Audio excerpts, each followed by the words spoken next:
Hola, buenas tardes o buenos días, depende de dónde se encuentren, porque cada vez estos ciclos de conferencias son más globales y nos siguen más desde América Latina. También tenemos invitados de América Latina, hemos tenido dos de México, ahora tenemos la suerte de contar con Argentina, o sea que yo creo que está sirviendo un poco este ciclo de puente, ¿no? Sobre todo para recuperar este intercambio intelectual, ¿no? Entre España, América Latina, que es tan importante para nosotros.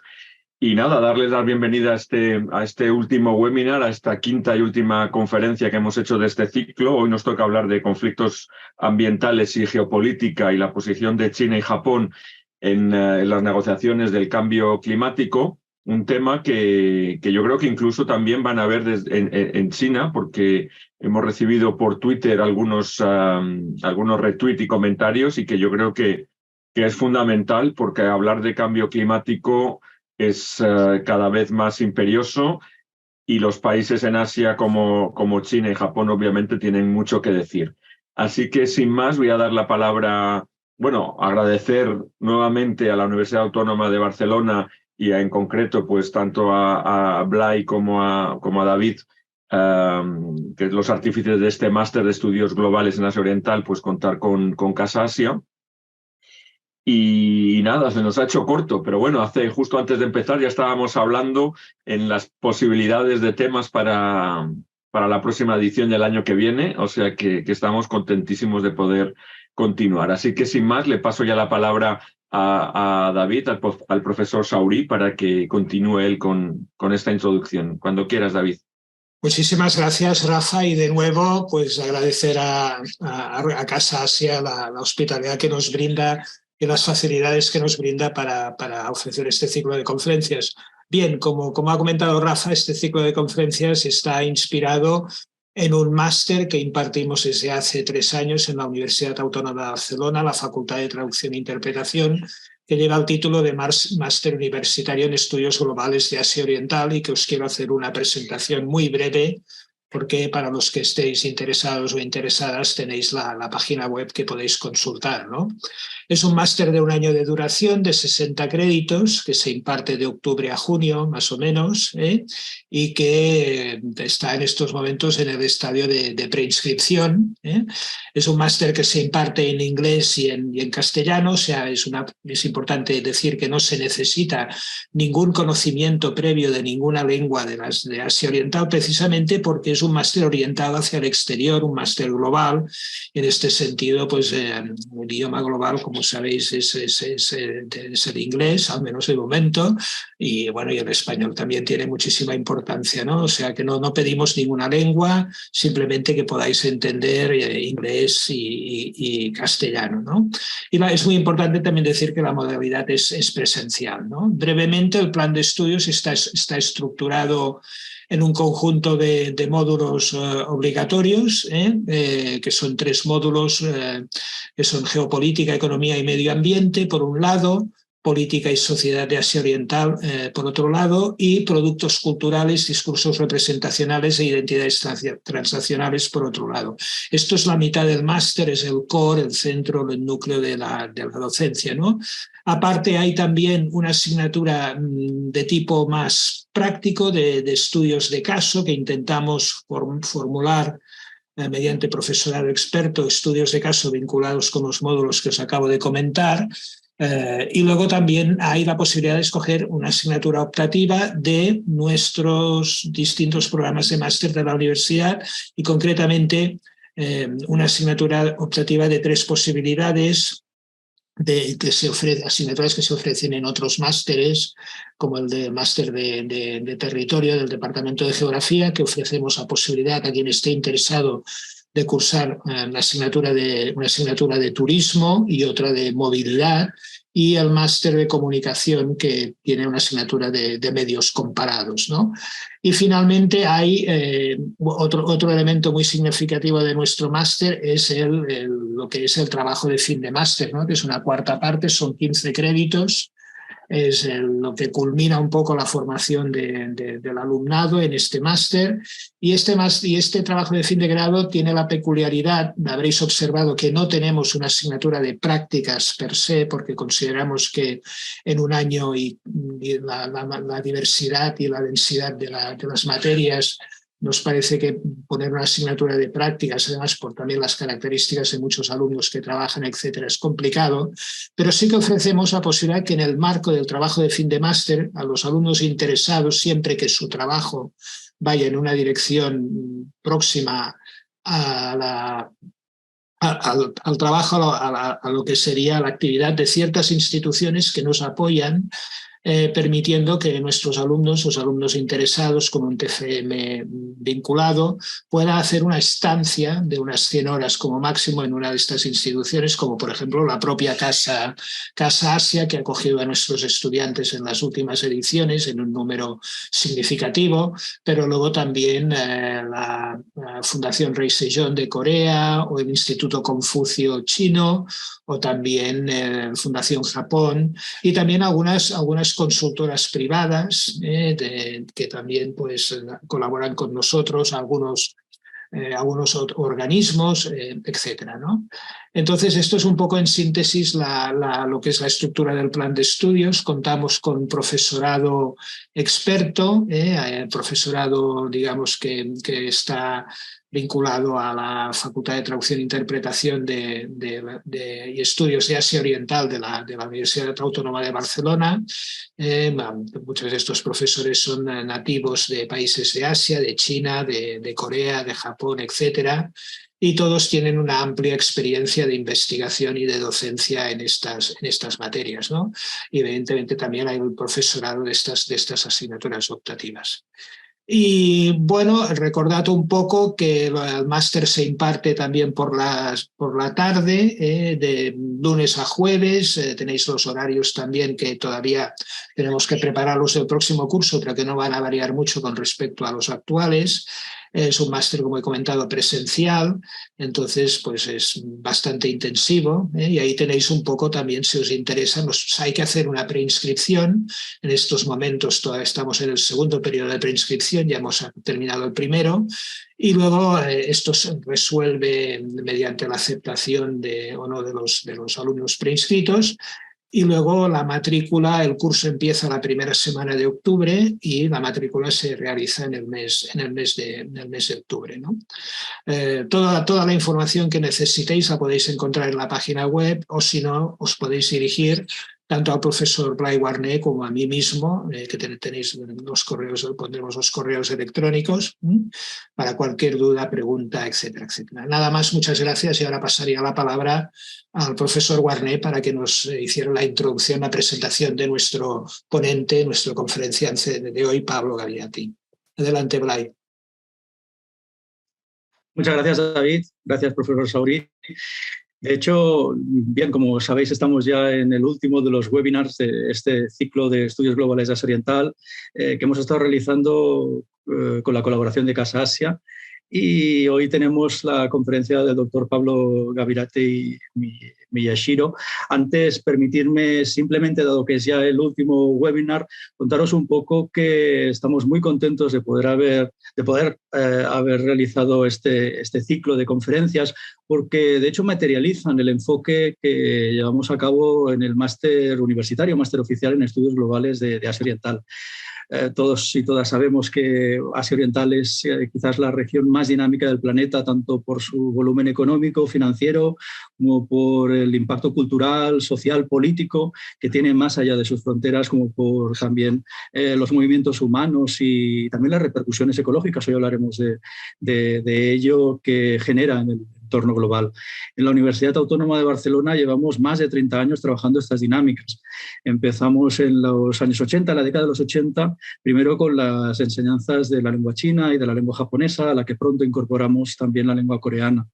En la década de los 90 realizamos las primeras actividades de los grupos de investigación, actividades y proyectos de investigación competitivos que cristalizaron a principios de los 2000 en el grado en Estudios de Asia Oriental. El grado de Estudios de Asia Oriental, que es un grado de 4 años, se centra en el conocimiento intensivo de Asia Oriental, y esto es para nosotros de China, Japón, Corea. Tras más de 10 años impartiendo este grado, nos hemos dado cuenta que era necesario lanzar este máster en Estudios Globales de Asia Oriental, dado que el mundo en el cual estamos trabajando ya no es el mundo que sigue la orientación clásica de los estudios de área, de los estudios regionales, esto es, del conocimiento de una zona del planeta determinado de modo intensivo, de un mundo muy específico, porque precisamente el mundo de la globalización lo que ha hecho es desbordar la influencia de Asia Oriental en todo el planeta. Hablamos así del impacto cultural, de las inversiones, de los préstamos, de todo lo que tiene que ver con el movimiento de personas, de capitales, de bienes, y que de hecho dan sentido a las complejas interacciones que caracterizan el mundo contemporáneo. Es de esto de lo que tratamos en nuestro máster en Estudios Globales de Asia Oriental, un máster de 1 año, como nos comentaba David, 60 créditos, y ya habéis visto también que todavía está abierto el periodo de preinscripción. Pondremos también en el chat la página web por si queréis tener más información o nos queréis contactar para hacer alguna consulta. Pero es de esto, sobre todo, también de lo que trabajamos, de lo que tratamos y de lo que trabajamos en este tercer ciclo de conferencias de Estudios Globales de Asia Oriental. Y hoy tenemos la suerte de contar con nosotros con el doctor Pablo Gabirati Miyashiro, que se conecta desde Buenos Aires para impartirnos su conferencia. La conferencia de hoy se titula Conflictos ambientales y geopolítica China y Japón en las negociaciones sobre cambio climático. Continuamos así la estela de los temas relacionados con el medio ambiente que iniciamos en la conferencia del mes pasado con la doctora Trápaga de la Universidad Nacional Autónoma de México.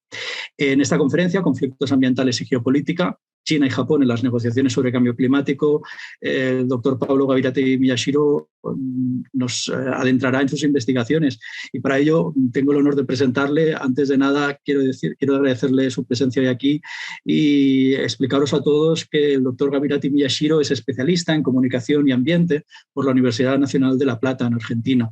Es doctor en Ciencias Sociales por la Universidad de Buenos Aires y es investigador del Grupo de Estudios del Este Asiático del Instituto de Investigaciones Gino Germani y docente de problemas políticos internacionales en esa misma universidad, también en Buenos Aires. Es también profesor del Instituto Superior de Estudios Japoneses Nichigakuin, y su tesis doctoral se tituló Ecología, Política de la Modernidad, Colonialidad, los discursos de los estados de Japón, China y Corea del Sur en las negociaciones climáticas 2007-2012, que es un tema que hoy nos va a presentar y al cual nos va a permitir adentrarnos. Recientemente ha publicado un libro del cual tanto David, el profesor Sauri, como yo mismo somos entusiastas, que se titula Discursos occidentales sobre tierra, flora y nación, una lectura desde Argentina, y está accesible en la editorial Teseo 2022, lo publicó el año pasado. Lo hemos leído, lo hemos discutido y hoy seguro que aparecerán ideas de este libro en su conferencia. Así que, bueno, es un placer darle paso. La moderación del debate hoy irá a cargo de David, el profesor Sauri, que es nuestro especialista también en ecología y medio ambiente en nuestro máster. Así que, sin tomar más tiempo, Pablo, doctor Gabirati Miyashiro, si quiere compartir su PowerPoint con nosotros para ver que todo funciona.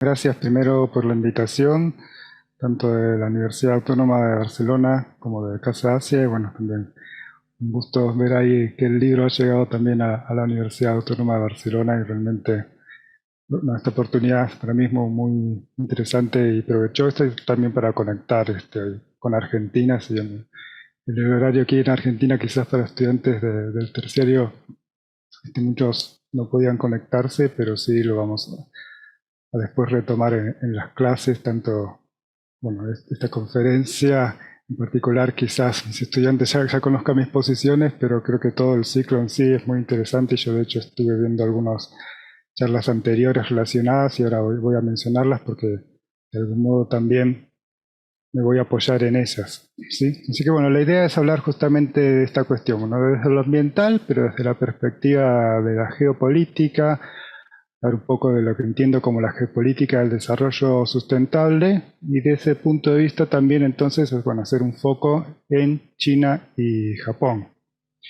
y específicamente en las negociaciones del cambio climático, que no es, digamos, el único tema ambiental, pero sí quizás es el que ha llamado más la atención, sobre todo desde el punto de vista de relaciones internacionales. Entonces, desde ese punto de vista, como decía el profesor Blay Warné, yo he realizado mi tesis doctoral justamente sobre las negociaciones del cambio climático, pero bueno, en ese momento la tesis la presenté en el año 2013, así que bueno, justamente había llegado a lo que voy a tratar como el primer periodo. Voy a abarcar 2 periodos, ¿no?, para indagar esto que les estaba comentando recién.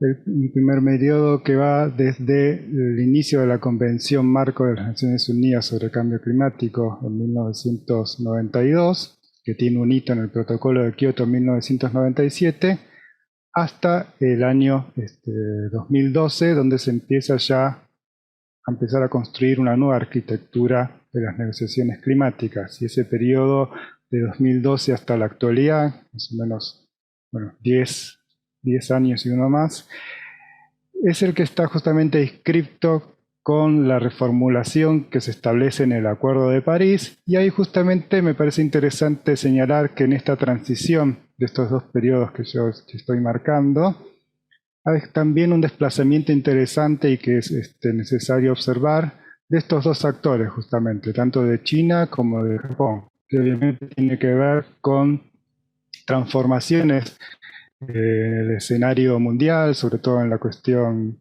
del desempeño económico de China, que de alguna manera han condicionado no solamente la posición de estos 2 países, sino a nivel global. Bueno, y justamente como les estaba mencionando, recomiendo tanto la charla del mes pasado de la doctora Trápaga, que se focaliza más en la cuestión de China, como la charla de Dent, que fue hace 2 años atrás, cuando aborda más bien la cuestión del cambio climático y una mirada más regional. Así que bueno, quizás si lo están viendo en YouTube no sería mala idea, incluso antes de seguir viendo este webinar, repasar estos 2 anteriores y realmente de ese modo quizás se aprovecharía incluso mucho mejor. Pero bueno, vamos para el marco de esta charla, obviamente vamos a seguir adelante y vamos a retomar algunas cuestiones que creo esenciales, pero quizás no vamos a dar tantas estadísticas o información de este tipo que sí pueden encontrar en estas charlas anteriores, sobre todo desde el punto de vista económico.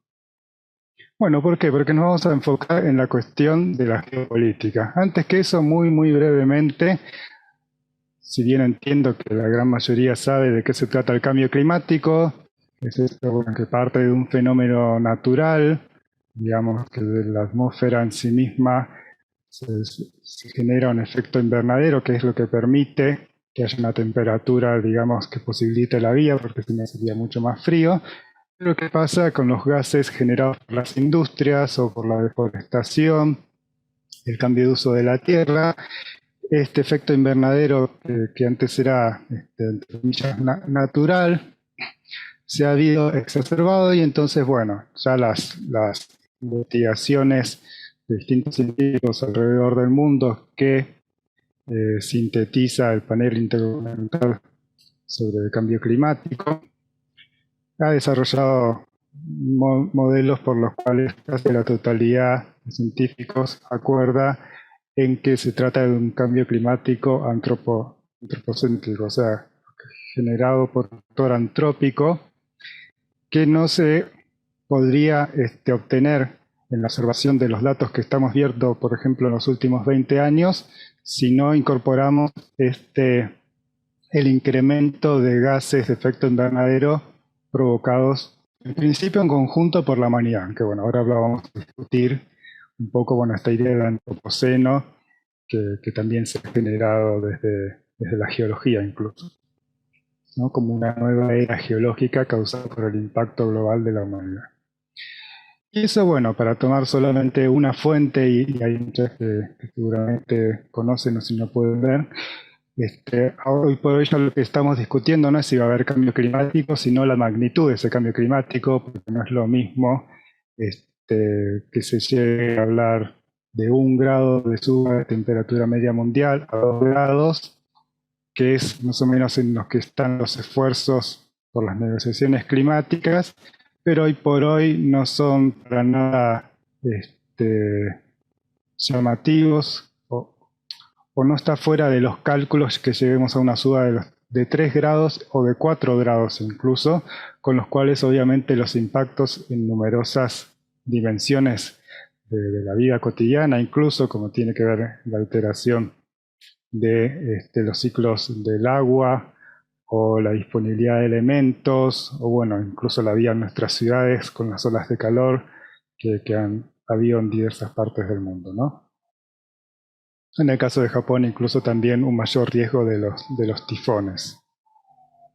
Entonces, bueno, ya así para entrar más directamente a nuestro tema, o sea, desde lo anterior más bien desde la perspectiva de las ciencias naturales, pero en la cuestión ambiental cada vez es más importante y es cada vez más evidente que son las ciencias sociales también quienes tienen que ocuparse de manera seria, de manera sistemática, abordar la cuestión ambiental. ¿Por qué? Bueno, porque justamente ahí están las causas, digamos, tanto del cambio climático como de otras problemáticas que podemos ver en su dimensión ambiental.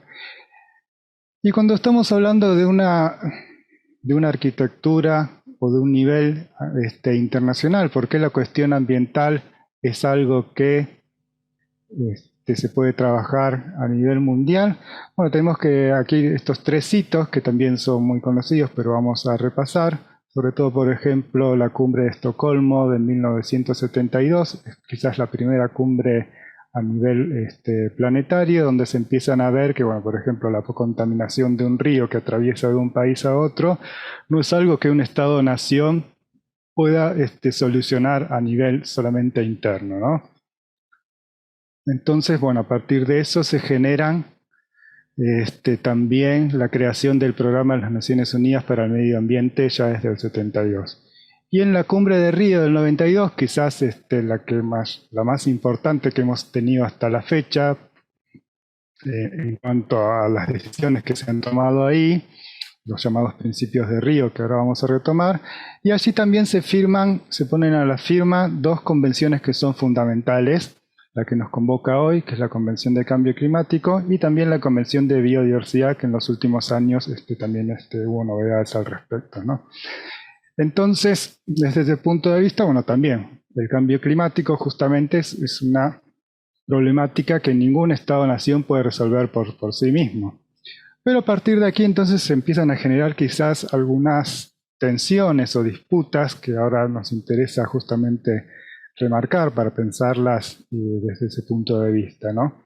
Entonces, dentro de estos principios de la cumbre de Río, quizás uno de los lemas que hizo más énfasis es esta idea de, bueno, pensar globalmente, actuar localmente, ¿no? Esta cuestión de que tenemos problemas que atañen a toda la humanidad y que entonces el planeta está en riesgo y que entonces tenemos que tener un modo de pensamiento global y, bueno, generar unos principios, generar unos acuerdos comunes y actuar y aplicarlos en cada uno de los países, ¿no? en las distintas jurisdicciones.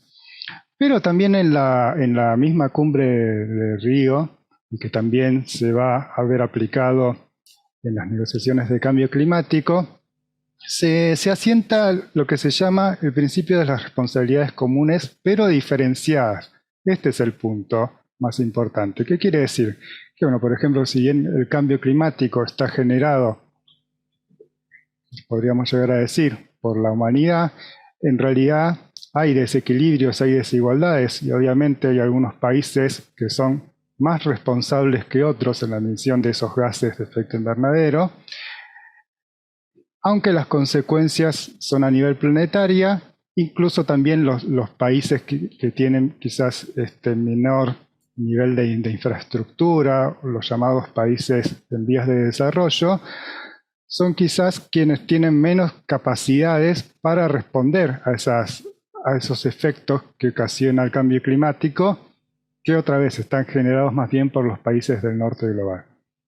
Entonces, bueno, en base a eso es que se genera el escenario de las negociaciones climáticas. Podemos remarcar, entonces es interesante que justo, por ejemplo, esta cumbre de Río en 1992 está en el marco de una transición de lo que antes era un conflicto más pensado en términos oeste-oeste, de capitalismo-socialismo, que si bien, digamos, no se desvanece del todo, sí se atenúa con los hitos que ya conocemos, bueno, la caída del muro de Berlín, también la disolución de la URSS, y otro hito que no se tiene tanto en cuenta, o no se tenía tanto en cuenta, pero ahora quizás más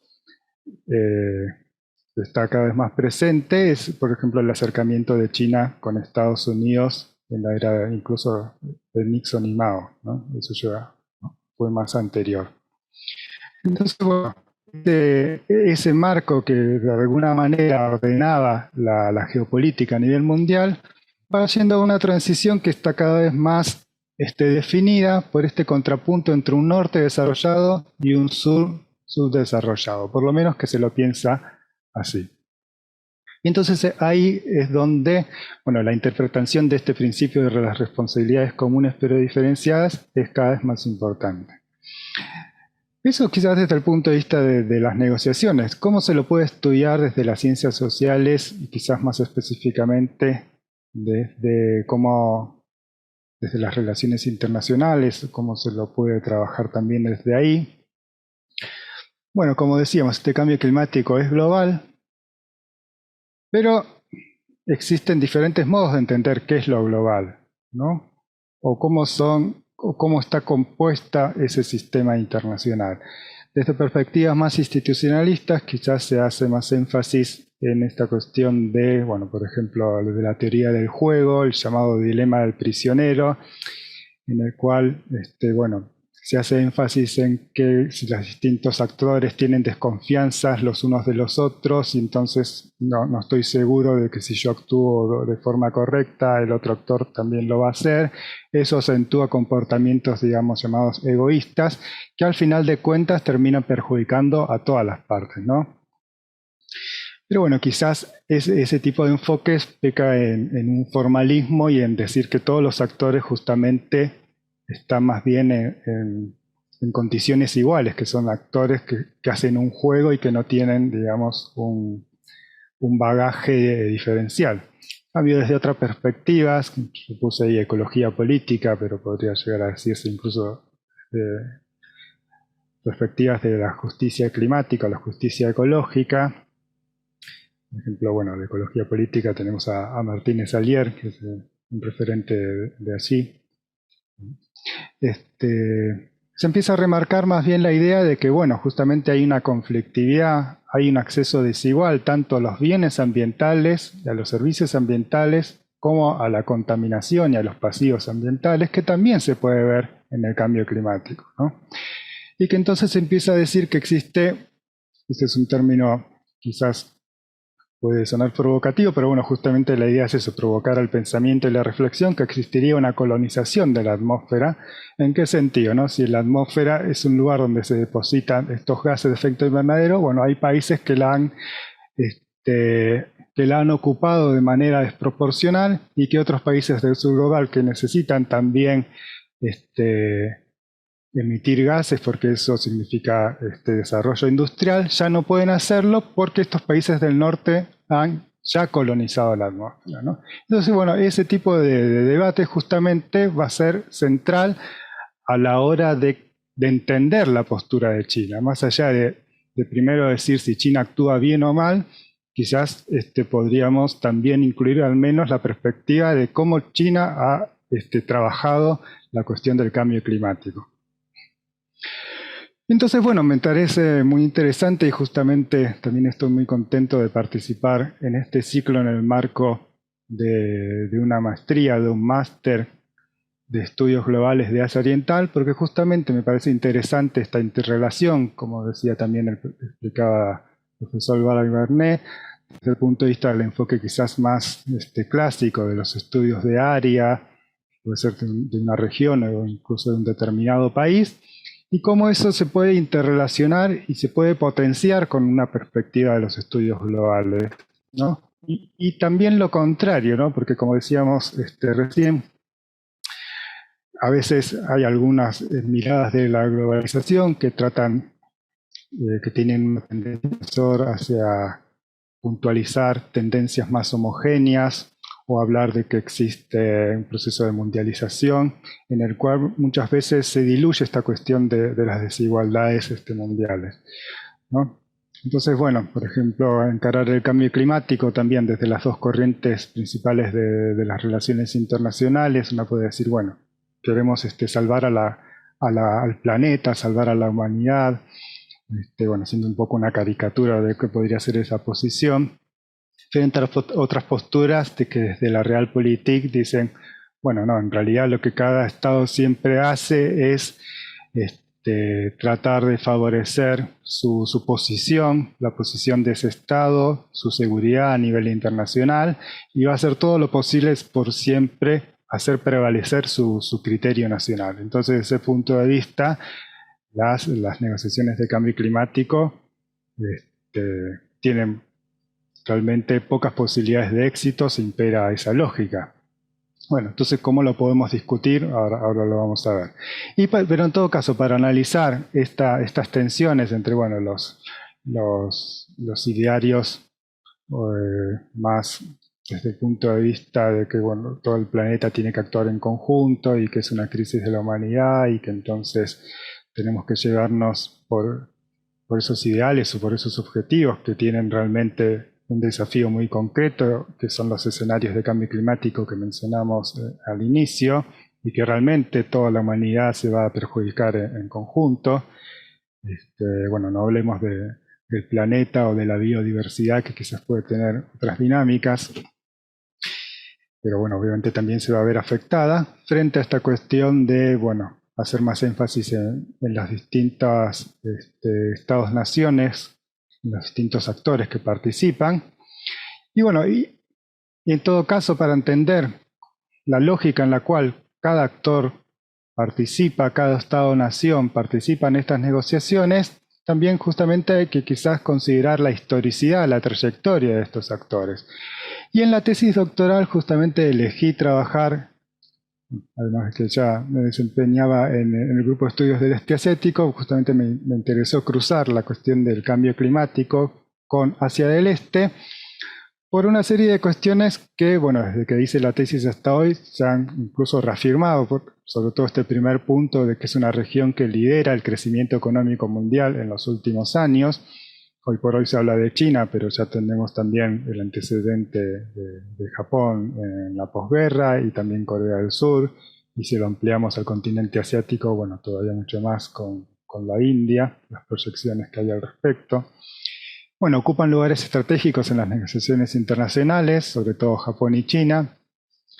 Y este punto que también quizás hoy no lo vamos a poder ver en profundidad, pero para mí es importante señalarlo, de que son países que justamente ingresan a la modernidad o al desarrollo, lo que podríamos llamar, ingresan al sistema mundo en la perspectiva de Wallerstein o de Aníbal Quijano en América Latina, desde una trayectoria diferente, en donde justamente, por ser países asiáticos, hay diferentes instancias en donde se debate en torno a la occidentalización de esas sociedades y cómo eso se entiende o no en línea con las políticas de modernización, que en general parten de la modernización económica, pero también tienen su correlato en transformaciones a nivel cultural y en los modos de vida. Y cuando hablamos de modos de vida, estamos hablando también de patrones de consumo, ¿no?, que tienen mucha influencia en la cuestión ambiental.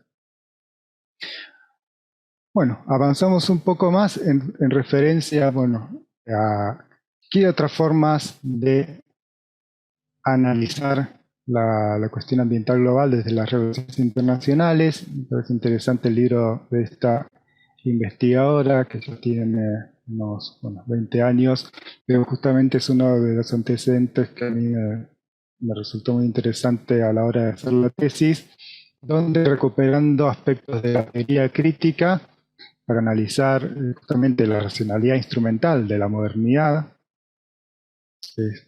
critica tanto las posturas liberales como las posturas de la Realpolitik, en el sentido de que si bien difieren en muchos puntos, ambas comparten justamente esta visión moderna de que hay que gestionar los recursos y construir mecanismos de gobernanza global, pero que a su vez, como ella entiende la diplomacia verde, hay siempre un foco en el incrementalismo, o sea, en posiciones que tratan de hacer reformas mínimas en el sistema, pero que no critican el sistema en su conjunto. Ahora, a qué llamemos sistema es otro debate, pero bueno, me pareció por lo menos interesante traerlo a la discusión. Y quizás en ese mismo sentido, desde América Latina, bueno, la tradición con la que yo más he trabajado es la ecología política, o la geología política, que bueno, también tiene vertientes en Europa, como mencionado por ejemplo el caso de Martínez Alier, pero la ecología política latinoamericana, y por ejemplo, este libro me parece muy importante de Arturo Escobar, cuando habla de la inversión del tercer mundo, en este aspecto central. A veces se habla del desarrollo solamente desde una perspectiva económica, decimos, bueno, el desarrollo da de la mano del crecimiento económico y de la industrialización de la sociedad, pero el desarrollo también es una categoría geopolítica. ¿Por qué geopolítica? Bueno, justamente porque desde, al menos considerando este hito del discurso de Truman, que entonces presidente de Estados Unidos, en la posguerra de la Segunda Guerra Mundial, en 1949, dice que estamos ingresando en una era del desarrollo y que el mundo se divide en países desarrollados y países en vía de desarrollo.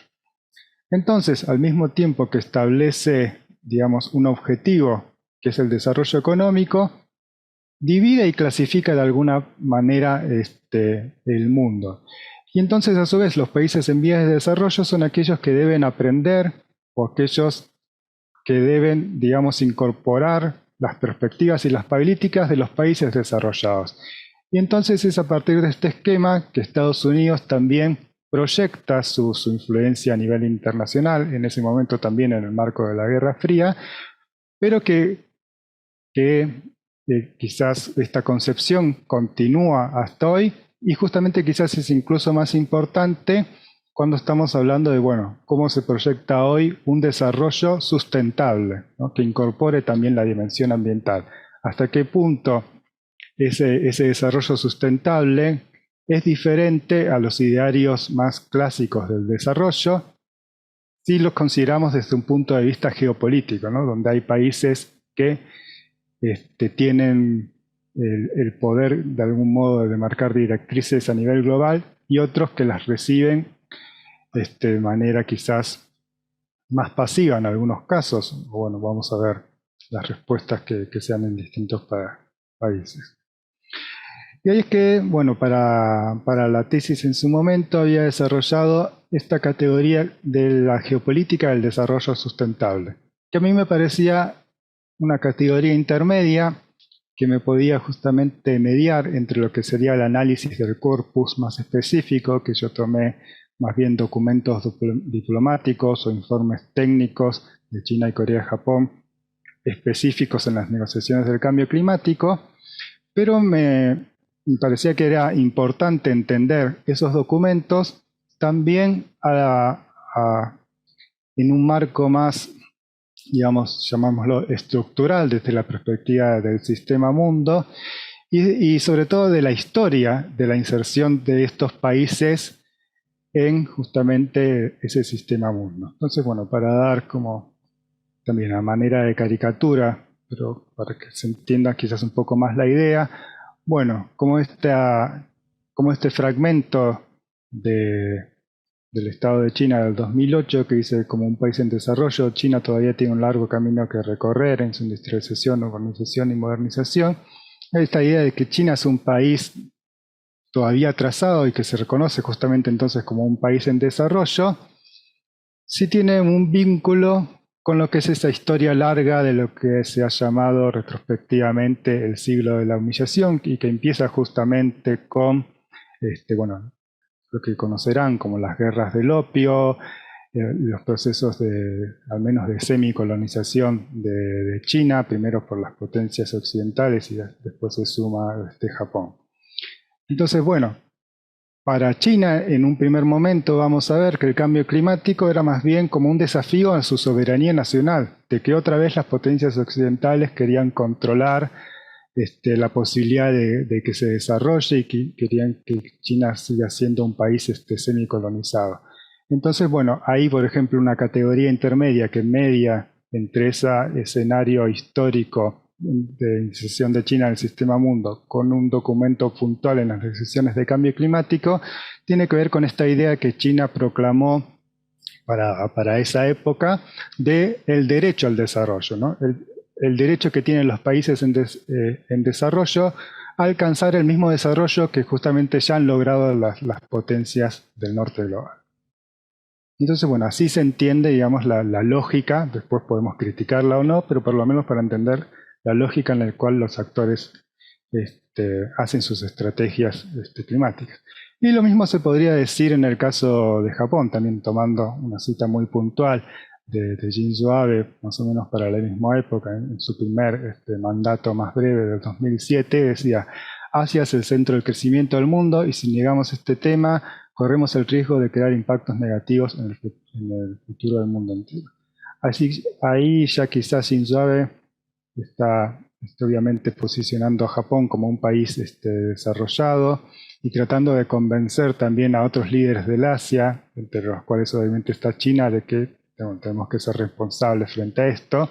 Entonces, bueno, Japón quizás ya está mucho más posicionado como un país desarrollado, lo cual obviamente se remonta, es mucho más compleja y solamente está dando como una imagen un poco incluso estereotipada, pero bueno, ya Japón desde la era Meiji, 1868 en adelante, logró una industrialización, entre comillas, exitosa, después problematizada con el imperialismo japonés. Después tenemos el impacto de la Segunda Guerra Mundial, pero bueno, Japón otra vez, digamos, hace ese llamado milagro económico japonés, en el cual en alianza con Estados Unidos logra reconstruir su economía, pero bueno, entonces esas dos instancias son las que colocan a Japón como un país que ya ha alcanzado cierto estatus de desarrollo y que desde esa perspectiva justamente mira, quizás desde más arriba, mira las negociaciones de cambio climático. Bueno, vamos tomando en cuenta esto. También en la tesis había desarrollado entonces, bueno, una matriz para entender las posiciones de los distintos países según se ubicaran a sí mismos en un norte global o en un sur global, y a su vez cómo desde ese condicionamiento quizás más estructural podían hacer apuestas por una modernización, digamos, con un desarrollo más clásico, más desde la primera posguerra, o si tomaban más las propuestas de la modernidad llamada reflexiva alternativa, incorporando mucho más el criterio del desarrollo sustentable o de las alternativas al desarrollo. Bueno, ahí podíamos ver que en el marco de la situación hasta 2012-2013, teníamos que Japón un poco oscilaba dentro de estos dos posicionamientos en el marco del norte global, y China estaba claramente ubicado dentro del sur, se posicionaba siempre como un país en vías de desarrollo, y que tampoco problematizaba mucho la idea misma del desarrollo, de crecimiento, sino que justamente al contrario, lo que quería era acceder lo más rápido posible a ese criterio de desarrollo. digamos, quizás a diferencia de algunos movimientos que en ese momento, en ese entonces se desarrollaban en América Latina, por ejemplo, un caso interesante de Bolivia con Evo Morales, donde se hizo una cumbre por los derechos de la madre tierra, ¿no? Más allá de cómo eso después se plasmó en sus políticas, al menos a nivel de posicionamiento en el cambio climático, teníamos eso. ¿Qué pasa después, una década después? Que ahora lo vamos a retomar, pero ahora para ver un panorama general. Quizás Japón justamente está todavía mucho más corrido, posicionado en una perspectiva algo más conservadora, mientras que China ha logrado tener un desplazamiento que la lleve mediante la vía de criticar o de relativizar un poco el concepto del desarrollo. Quizás el escenario del cambio climático puede ser un modo en el cual China se empieza a posicionar ya como un país desarrollado. Si bien todavía no se declara así, quizás es un camino que China está emprendiendo. Bueno, vamos entonces a ir rápidamente a explicar eso. La Convención de Cambio Climático en general se organiza en cumbres de las partes, en reuniones de las partes que se hacen de forma anual. Entonces, en este primer periodo tenemos, bueno, como importante el protocolo del Kioto, y después las cumbres de Bali y las cumbres de Copenhague. Ahora vamos a ver por qué. El protocolo de Kioto fue el primer instrumento legal vinculante en el cual se dividía justamente al mundo en dos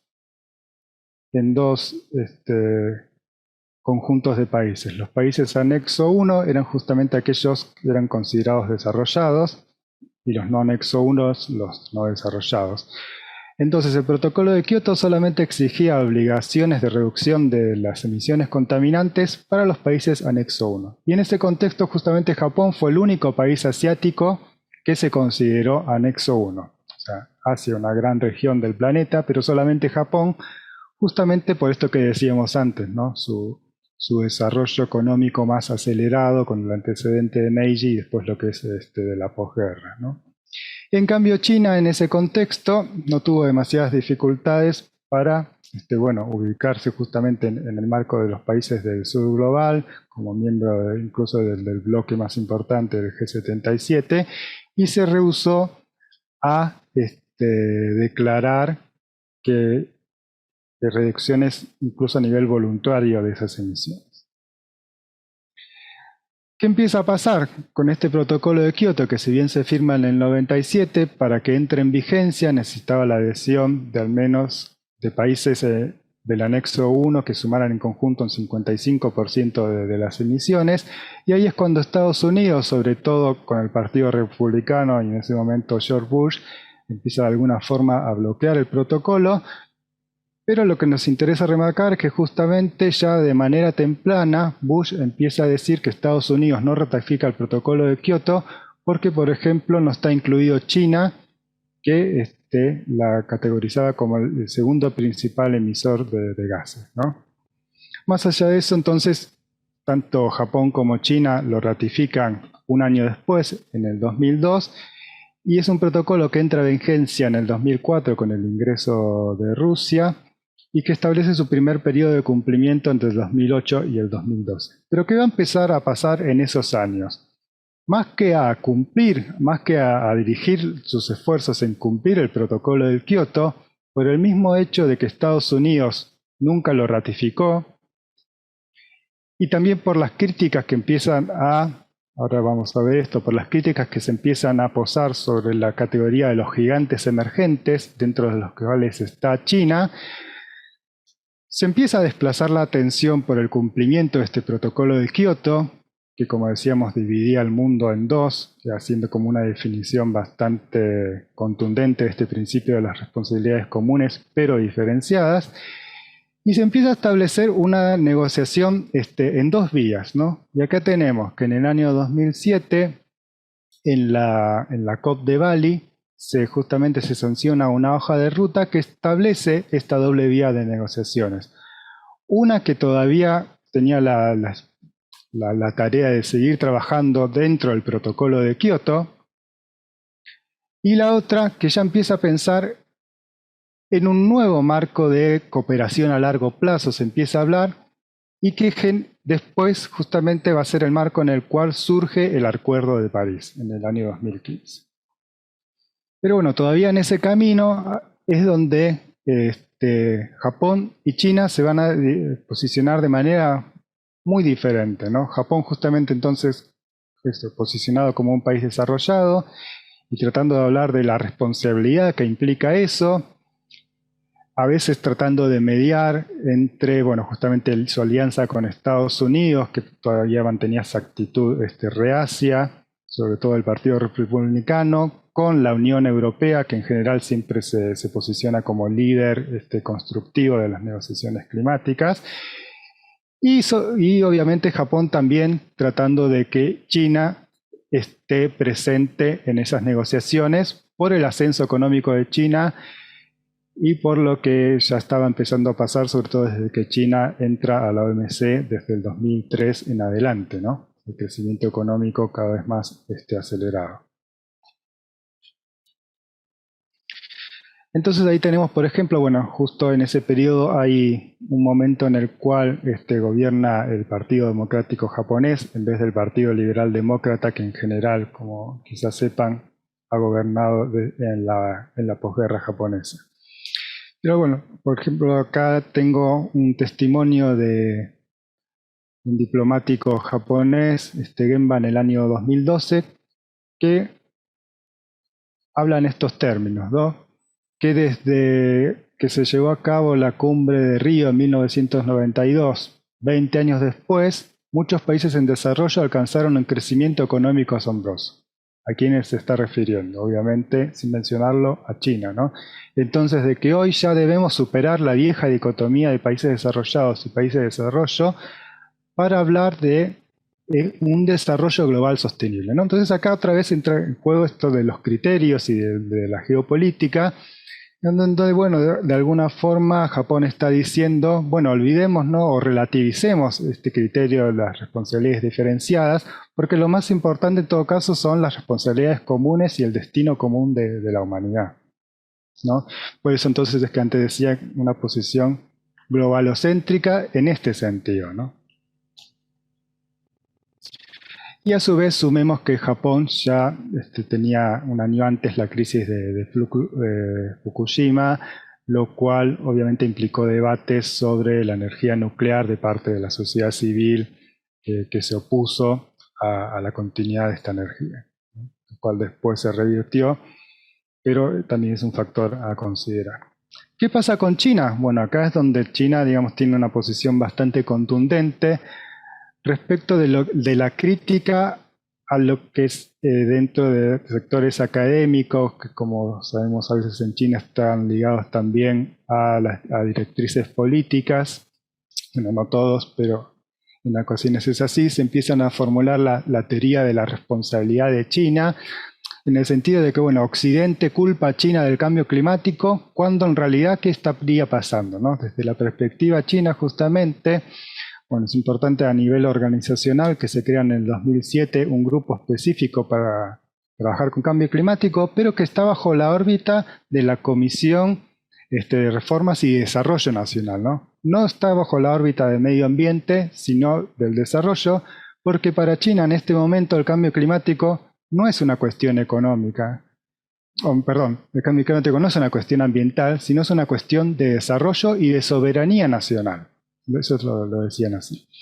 Pero a su vez es interesante que promueven una discusión técnica, ¿no? Basado en un enfoque que ellos llamaban el enfoque científico del desarrollo. Por ejemplo, proponían dos indicadores diferentes a los que circulaban mayormente. ¿Qué decía China? En vez de hablar de emisiones totales por país, hablemos de emisiones per cápita, porque bueno, China concentra aproximadamente un 5% de la población. Si bien es un país, en realidad es un país de grandes proporciones y con una gran población. Por otro lado, en vez de hablar solamente de las emisiones actuales por año, también fijémonos en las emisiones históricas acumuladas, porque de ese modo podemos ver que, bueno, China recién se está empezando a desarrollar, en cambio otros países europeos o en el caso de Estados Unidos, bueno, ya desde fines del siglo XIX están emitiendo gases. Entonces, esta idea que hablábamos antes de que han colonizado la atmósfera. Bueno, más allá de las declamaciones a nivel más de la textualidad, que podemos decir algunas cifras, bueno, y en ese momento, por ejemplo, estamos hablando del 2008, había alguna,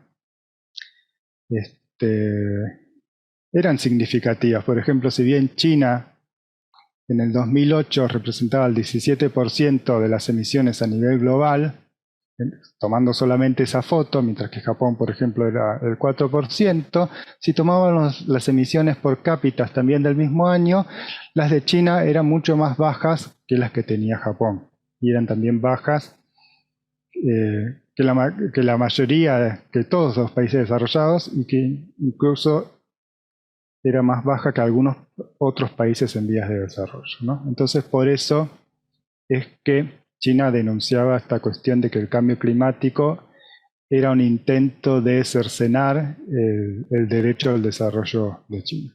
Y a su vez otro punto clave que también mencionó en su conferencia el profesor Dent es este punto de las emisiones de enclave, que muchas veces se contabilizan, o que en general se contabilizan emisiones que se hacen en China, pero que son de industrias o de empresas que no pertenecen a China, sino que son inversiones extranjeras directas de terceros países, en general justamente países desarrollados, dentro de los cuales Japón también es una buena proporción. Pero ¿qué pasa eso y cómo termina la primera etapa? Bueno, en el llamado fracaso de Copenhague, justamente China es visto como un gran obstáculo para generar nuevos acuerdos. O sea, tanto China como Estados Unidos Estados Unidos se niega a ratificar el protocolo de Kioto, quiere que China ingrese en un nuevo acuerdo global, pero China no quiere porque se planta desde esa perspectiva de defender su soberanía y su derecho al desarrollo, y entonces eso termina, digamos, en un punto de un acuerdo bastante conservador, en el cual Estados Unidos y los grupos del BASIC, justamente y principalmente China, con mecanismos quizás bilaterales, alcanzaron un acuerdo que en realidad no contenía ningún contenido de relevancia, ¿no? Un acuerdo de compromiso. Entonces, bueno, ¿qué empieza a pasar en el segundo periodo? Lo hago bastante breve, así después tenemos el momento del intercambio que me interesa. En este segundo periodo, desde 2012 hasta la actualidad, tenemos entonces la llegada hacia el Acuerdo de París. ¿Y cómo es posible un nuevo acuerdo? Más allá de que después podamos discutir si es realmente mejor o peor que el marco del Protocolo de Kioto, sí podemos decir a ciencia cierta que es un nuevo escenario. ¿Y por qué se produce eso? Bueno, más allá de los distintos indicadores que cada uno de los países mencione, tenemos que ver que hay por ejemplo, si hablamos incluso de las emisiones históricas, en el año 2008 Estados Unidos le sacaba muchísima diferencia al resto de los países. China, con una gran población, estaba segunda, pero en el año 2019 ya vemos que el crecimiento de las emisiones de China es en un ritmo bastante acelerado. Por ejemplo, vemos acá Japón, que casi no crece. Incluso también si tomamos las emisiones per cápita, que era otro de los argumentos de China, bueno, antes era 3,8 y ahora son 7,6 el indicador, el cual se acerca ya bastante al parámetro de Japón como país desarrollado. Entonces, bueno, desde diferentes indicadores podemos ver también acá está otro dato del año 2019, en los cuales también China se empieza a acercar a Japón, a nivel acumulado estamos hablando. Si bien todavía hay una diferencia importante con Estados Unidos, emisiones acumuladas per cápita. Bueno, todo esto China lo va tomando en cuenta Y acá es cuando vemos que la mayoría de los investigadores que trabajan en relaciones internacionales y que desde ese punto de vista analizan la posición de China en las negociaciones climáticas y que antes ellos mismos eran muy críticos respecto del rol obstructivo de China, por ejemplo, en el acuerdo de Copenhague, van a ver que China pasa a ser un líder constructivo hacia el Acuerdo de París. ¿Y cómo es posible eso? Bueno, yo identifiqué 3 factores que se señalan en los trabajos. Por un lado, la cuestión de la política interna. China, a partir de 2011, con su plan quinquenal, decide acelerar un poco la economía para hacerla más consistente. Eso se problematiza con la cuestión de, bueno, hasta qué punto juega el factor interno, porque ese desarrollo económico está basado en la energía del carbón, y el carbón, digamos, ocasionó problemas de salud respiratorios. En algunas ciudades realmente era un smog muy dañino para la población, y que eso estaba minando la imagen del Partido Comunista Chino. Eso creo que también en los webinars anteriores está tratado. Por otro lado, ahora lo vamos a retomar, un acercamiento con Estados Unidos,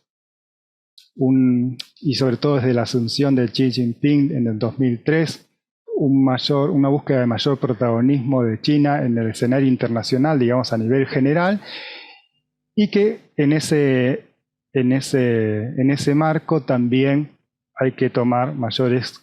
China empieza a percibir que ya no puede seguir teniendo una posición tan a la defensiva en las negociaciones de cambio climático, sino que tiene que justamente buscar un cambio en su política. Y eso entonces justamente lo que se logra con el Acuerdo de París, en el cual para China es importante que ese acuerdo no sean emisiones legalmente vinculantes, como en el protocolo de Kioto, que se deciden en manera conjunta y que después las partes, los distintos países la tienen que cumplir, sino que cada país las determina en un debate interno a nivel nacional y después las comunica a la conversión de cambio climático, ¿no? Obviamente China fue uno de los actores que propuso ese nuevo sistema, y con Estados Unidos justamente logró acordar en ese criterio, y es por eso que el Acuerdo de París fue posible en el año 2015. Entonces, bueno, para repasar estos puntos, solamente un gráfico del primer factor. Como podemos ver que desde el año 2010 va, digamos, decreciendo levemente el ritmo de crecimiento económico de China, pero que a su vez las emisiones de carbono también desde el año 2011 se van desacoplando respecto de los ritmos de crecimiento. Todavía no quizás alcancen metas demasiado ambiciosas, pero podemos ver que al menos va declinando. Acá tenemos también algunas imágenes de distintos acuerdos o distintas declaraciones en conjunto que China establece con Estados Unidos, y hay que remarcar otra vez el Estados Unidos cuando está gobernado por el Partido Demócrata, en este caso 2014, 2015, que esto se dice que fue el preacuerdo de París, por decirlo así, en septiembre de 2015, 2016, cuando se comprometen a llevarlo a cabo. Y bueno, acá tenemos un hiato, un corte, que justamente está marcado por la administración de Trump, que como sabrán, incluso Trump retiró a Estados Unidos del Acuerdo de París, y después ahora cuando volvió a asumir el Partido Demócrata con Biden, bueno, volvió tanto, Estados Unidos vuelve al Acuerdo de París y también se vuelve a acercar o vuelve a establecer relaciones diplomáticas bilaterales con China, al menos en este tema, ¿no? Entonces, desde ese punto de vista, algunos analistas dicen, bueno, China y Estados Unidos, como sabemos, tienen crisis en distintos o tienen conflictos en otros ámbitos, por ejemplo, que tiene que ver con la transferencia de tecnología, pero las negociaciones climáticas son a veces un foro en el cual se pueden acercar a algunas posiciones. Y bueno, estos son los compromisos concretos que China ha asumido En el marco del Acuerdo de París, Xi Jinping ha anunciado estos objetivos dobles. Por un lado, alcanzar el pico de emisiones de carbono antes de 2030 y alcanzar la llamada neutralidad del carbono antes de 2060. ¿Qué significaría la neutralidad del carbono? Esto que todos los gases que China emite, de alguna forma los tiene que absorber, por ejemplo, mediante sus bosques u otras medidas de compensación. Cual es una medida que es criticada por algunas organizaciones ambientalistas, pero bueno, estos son los compromisos. Bueno, a partir de eso China también retoma también Xi Jinping un concepto que había surgido años antes, el de civilización ecológica, pero se le empieza a dar un alcance global y la literatura académica empieza a decir que a través de la civilización ecológica y a partir de que China comienza a ser percibido como un rol con un liderazgo proactivo en las negociaciones climáticas, bueno, hasta qué punto esta idea de civilización ecológica puede ser como una fuente de soft power de China frente a escenarios quizás más críticos como en el ámbito de derechos humanos, donde China recibe más críticas todavía a nivel internacional. Eso obviamente se debate, sobre todo desde el punto de vista del desempeño ambiental de China en el mundo y sobre todo en regiones como América Latina y África, y las críticas hacia el neocolonialismo de China, que bueno, ahí lo pueden recuperar bastante del webinar de Trafalgar. Bueno, rápidamente para terminar, la posición de Japón desde el año 2012, bueno, quizás es lo contrario a China en el sentido de que más que aumentar su liderazgo, un poco se retrae. Bueno, acá estamos tomando un poco las explicaciones internas de cómo en Japón se deliberan y se generan objetivos climáticos dentro de diferentes ministerios y diferentes perspectivas, pero sobre todo hay que destacar que esto coincide con el liderazgo amplio de Shinzo Abe, ¿no? Desde 2012 al 2021. Y bajo el cual, bueno, la primera decisión que termina de concretar Shinzo Abe es esto de que Japón no va a adherir al segundo periodo del protocolo de Kioto, lo cual es bastante emblemático porque bueno, justamente llevaba el nombre de una ciudad japonesa. Y que bueno, Japón obviamente sí se adhiera al Acuerdo de París, pero bueno, los objetivos no son tan desafiantes como por lo menos la sociedad civil y distintos grupos de Japón está exigiendo al gobierno japonés. Podemos ver que en el caso de China quizás esos movimientos están más velados o a veces controlados. Bueno, si quieren los podemos debatir en las preguntas, ¿no?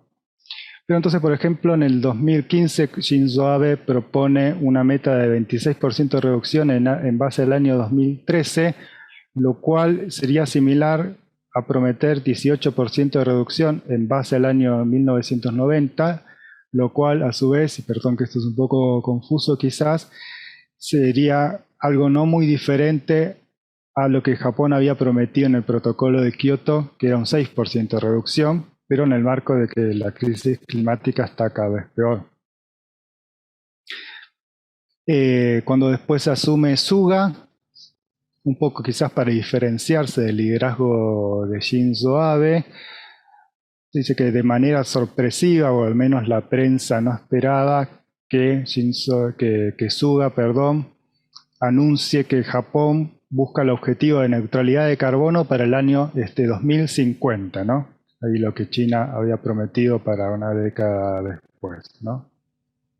Bueno, ahí tenemos algunos movimientos en política interna interesantes, como el acercamiento de que en ese momento estaba Koizumi como ministro de Ambiente con Suga.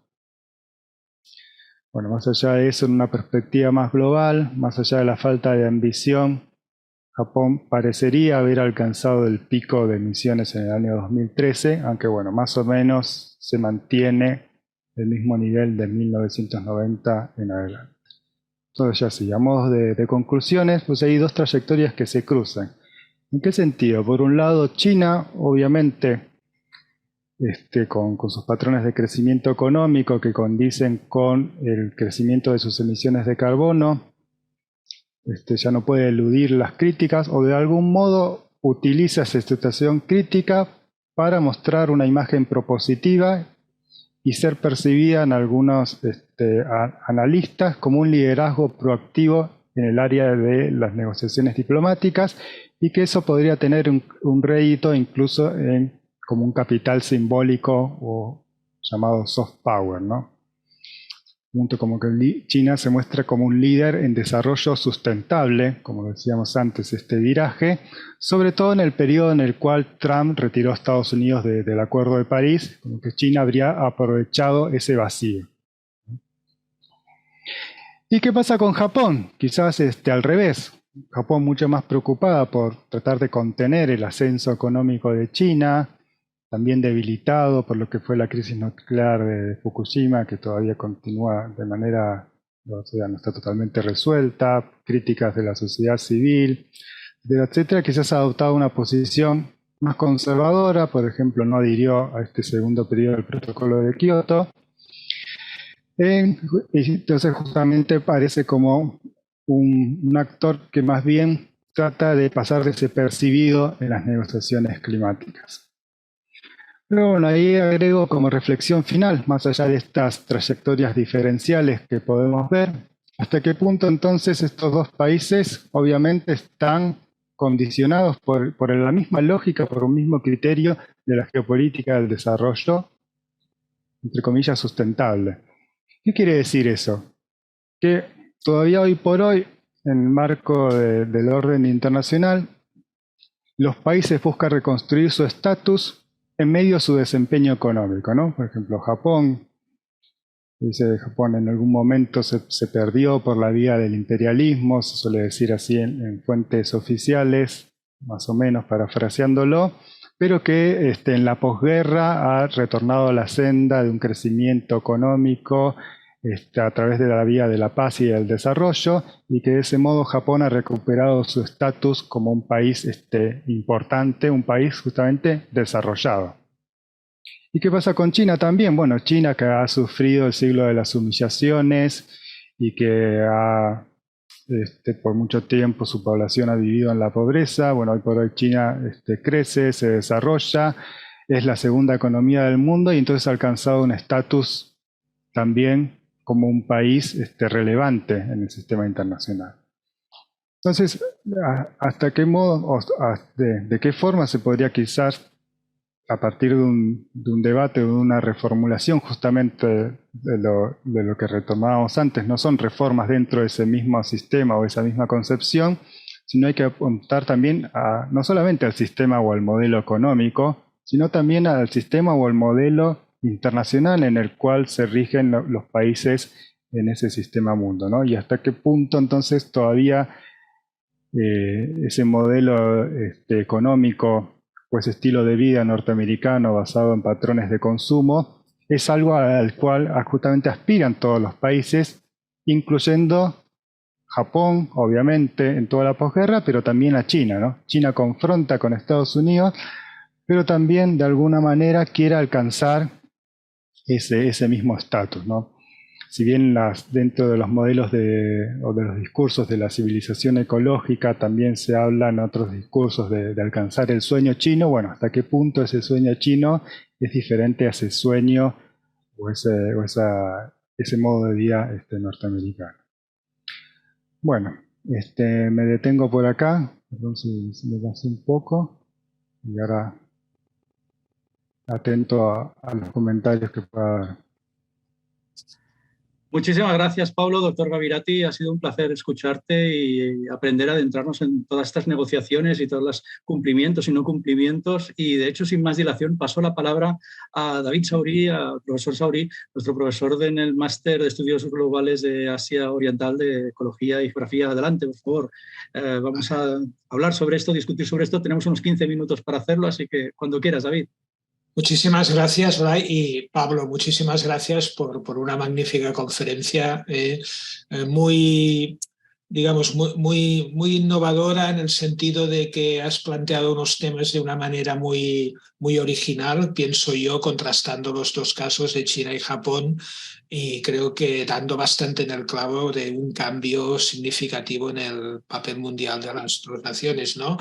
Esto en un contexto de un problema que se está agudizando cada día que pasa, cada día hay noticias de que el cambio climático, antes nos decían esto lo verán nuestros hijos y nuestros nietos, no, ya lo estamos viendo ahora nosotros. Hay esta última semana, pues un poco con el tema de la reducción asombrosa de la franja de la Tierra, en la cual será posible vivir con un poco de confort, ¿no? Porque en muchas zonas ya no será posible vivir por el aumento de las temperaturas, o el deshielo masivo de tanto del Ártico como el Antártido, que también hemos tenido datos científicos esta semana, pues nos ponen en un brete, ¿eh?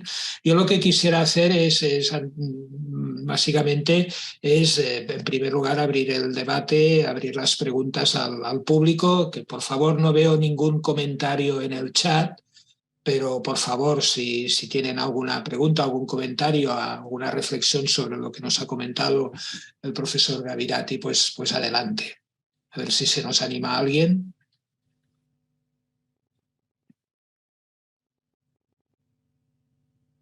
Nadie, alguno de nuestros colegas latinoamericanos que estén asistiendo a este evento, querrían intervenir con alguna pregunta. ¿Se relaciona a esto?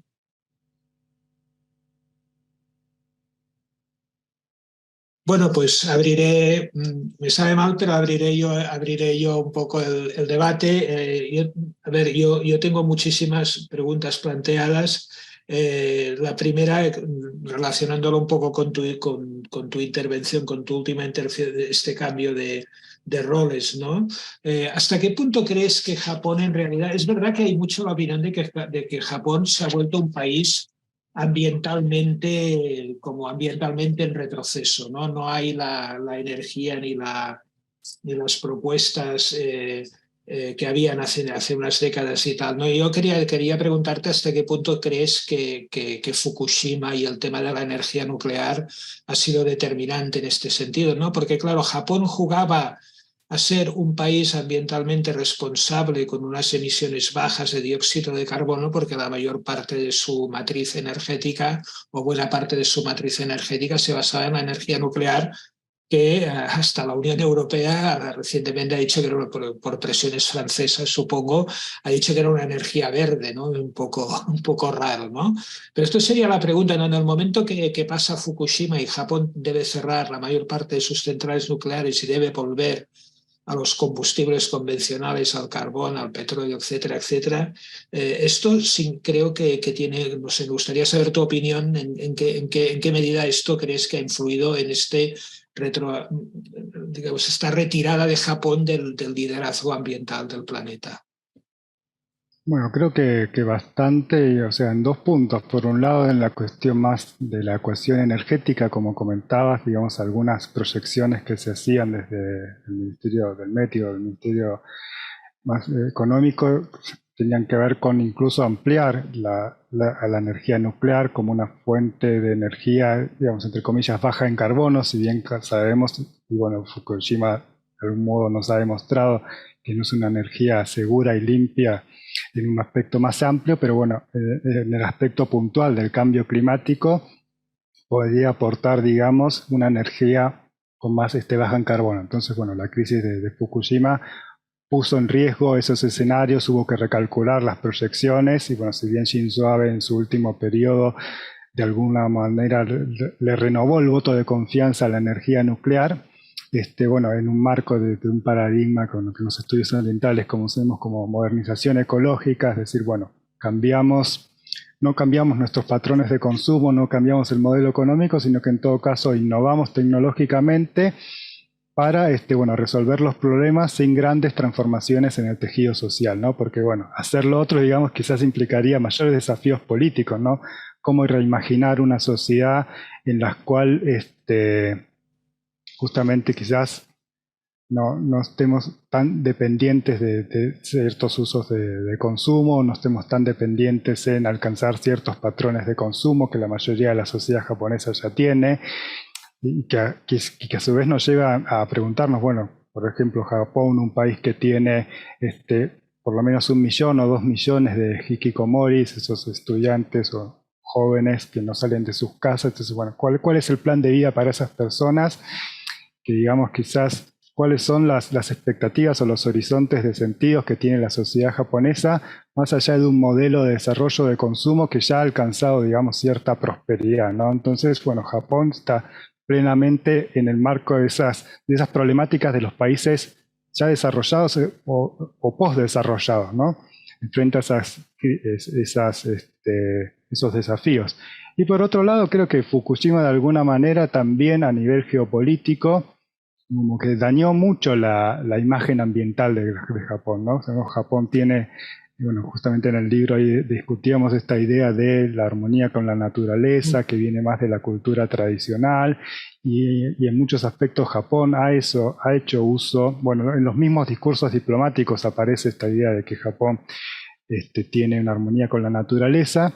Pero bueno, frente a esa imagen como más idealizada, la crisis de Fukushima es algo que es bastante disruptivo.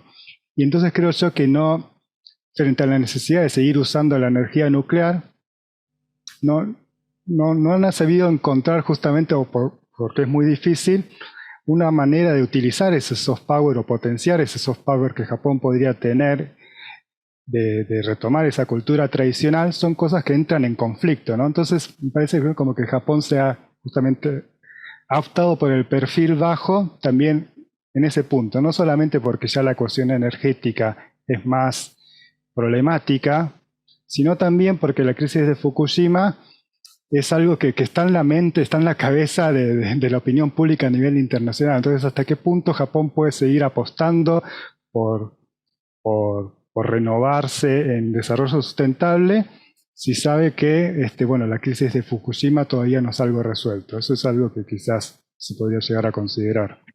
Bien, muchas gracias. A ver si hay alguien del público que se anime a formular, que no se convierta esto en un diálogo con solo 2 partes. Por favor, intervengan.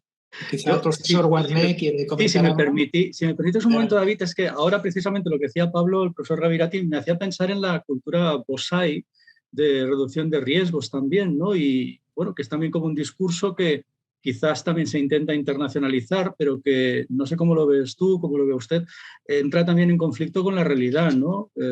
Bueno, o al menos con algunas cosas. ¿Cómo lo ves este tema? Y la idea de la cultura Bosai es la cultura de reducción de riesgos o de control de riesgos como un modelo japonés especial en ello. Sí, creo que también va en el mismo sentido de decir, bueno, de Japón también ha tratado o sigue, digamos, tratando de enseñar o de exportar la idea de gestión de riesgos de desastres, que tiene que ver incluso también, bueno, en realidad mayormente con el tema de las inundaciones, pero también con el tema de los terremotos. Y bueno, justamente Fukushima otra vez es como un recordatorio que no se puede sacar de que, bueno, no ha sabido gestionar esos riesgos, ¿no? Se esperaba quizás, la planta nuclear de Fukushima Daiichi tenía una pared de contención que, si no recuerdo mal, estaba entre los 5 o 6 metros, y en cambio el tsunami fue más o menos de 14, 15 metros, ¿no? Entonces, bueno, había estudios dentro de la compañía de TEPCO que calculaban que podría llegar a pasar un tsunami, pero bueno, por motivos de rentabilidad económica u otros motivos a nivel político no se implementó. Y bueno, ahí quedó en evidencia justamente que quizás esa capacidad de gestión de riesgos que Japón también estaba orgulloso de demostrar como un buen desempeño, también se había opacado en esa catástrofe. Por eso digo que esta catástrofe es algo que todavía la sociedad japonesa y sobre todo más bien el gobierno japonés no ha terminado de procesar. Es algo que queda ahí. Incluso está este tema de qué hacer con el agua radiactiva de tritio, que hay toneladas de agua con esos residuos en grandes, como digamos, bueno, contenedores ahí al lado de la planta, y que el plan del gobierno ahora es tirarla diluidamente en el mar, y eso genera protestas obviamente de China.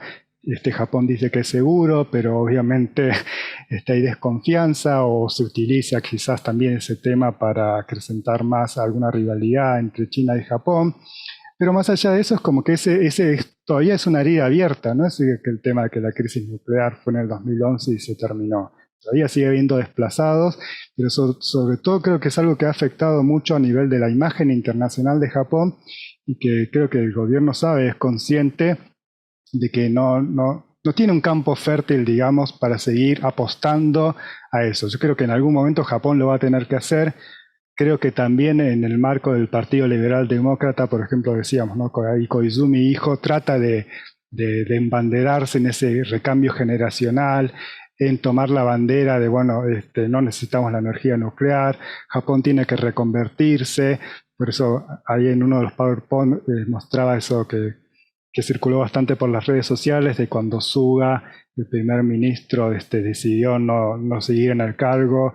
Koizumi apareció ahí llorando en cámara porque decía que él era el único líder que había entendido que Japón tenía que asumir ese liderazgo ambiental, pero bueno, justamente la gestión de Suga, que se comprometió a alcanzar la neutralidad de carbono en el año 2050, bueno, quedó la meta, pero Suga se fue, tenemos otro primer ministro que quizás retomó un poco más la línea del desarrollo económico clásico, ¿no? Entonces de ahí creo que hay problemáticas que todavía el Partido Liberal Demócrata, incluso a nivel interno, no termina de reformular o de resolver, ¿no? Es como hay un modelo económico de posguerra japonés que se cree exitoso y que fue exitoso en su conjunto, porque Japón no tiene obviamente niveles de pobreza como los que tenemos lamentablemente en América Latina, pero hay nuevas problemáticas que Japón no puede enfrentar. Son nuevas problemáticas que son problemáticas sociales, algunas, como el caso de los hikikomoris, como el caso del suicidio infantil,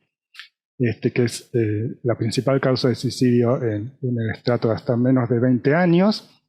Y también tenemos estas cuestiones ambientales, que para mí van del mismo, aunque parecen diferentes, una cuestión social, otra es una cuestión ecológica, ambas se anudan en el hecho de, bueno, ¿cuál es el modelo que Japón propone? El modelo que Japón propone como estilo de vida, más allá que como es un estilo de vida solamente atado o con un indicador de los patrones de consumo y tratar de tener un estilo de vida quizás confortable, o bueno, cómo se cuestiona o cómo se generan nuevos imaginarios de qué es ese estilo de vida japonés. Muy bien. Muchas gracias. Nos queda muy poco tiempo. ¿Alguien más del público quiere comentar alguna cosa? Si no, creo que tenemos que aprovechar los pocos minutos que nos quedan para hablar también de China, ¿no?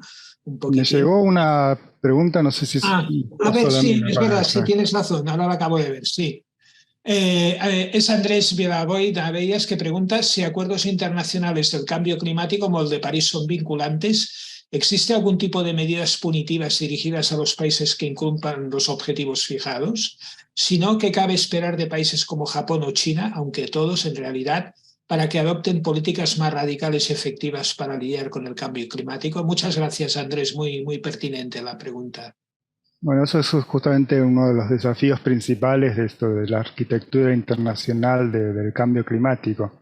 En realidad, justamente, como decía, el protocolo de Kioto de 1997 sí se decían que eran emisiones vinculantes y que eso de algún modo podía tener alguna consecuencia jurídica para los países que no cumplieran con sus compromisos, pero bueno, sabemos que el orden jurídico internacional es mucho más quizás lábil que un orden jurídico a nivel nacional. Y a su vez, el Acuerdo de París ya no es, ya justamente China aceptó ingresar a este Acuerdo de París e incluso Estados Unidos también, como una de las cuestiones importantes es que el Acuerdo de París son contribuciones voluntarias que hacen cada una de las partes y que en todo caso a nivel nacional cada una de las sociedades se dice que tiene que juzgar o no si el Estado ha cumplido esos compromisos, pero a nivel internacional no hay posibilidades de, digamos, sanciones a nivel local, pero bueno, sí creo que justamente es importante o es al menos necesario pensar en cuáles podrían llegar a ser las sanciones en estos términos que estamos hablando. No sé si llamarlo soft power, no sé si llamarlo deterioro de la imagen internacional, pero bueno, saber o intentar cambiar el criterio de que, bueno, qué es un país que tiene un buen gobierno, qué es un país prestigioso. ¿Es solamente un país que tiene los mejores indicadores económicos y nada más? ¿O es el país que sí tiene un buen indicador económico para proveer los servicios esenciales a su sociedad, obviamente, pero que también tiene buenos indicadores ecológicos y buenos indicadores sociales? Creo que ahí, digamos, está el desafío de, bueno, cómo justamente generar transformaciones a la hora de entender qué es un país desarrollado o qué es un país, digamos, exitoso, entre comillas, ¿no?